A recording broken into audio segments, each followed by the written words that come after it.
साहब में धुआं धुआं एकरा पहले बेटी सुतर रह सही आज ई गाना उठा के चलिए ठीक बा गा दल खेसारी लाल यादव गा दिले बारे ठीक बा।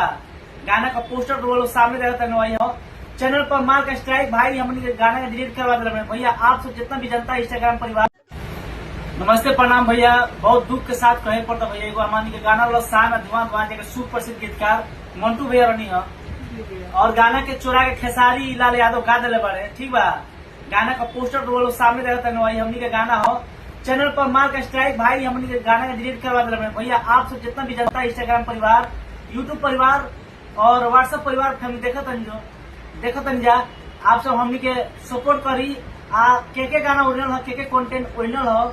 आप सब प्यार आशीर्वाद दी और इतना दूर तक पहुंचा दी संदेश ताकि खेसारी लाल यादव को भी पता चले कि हाँ वो छोट गरीब कलाकार में कितना पावर होला। आप सब दिखा दी भैया बस हाथ जोड़ के विनती बा ये निहोरा बा।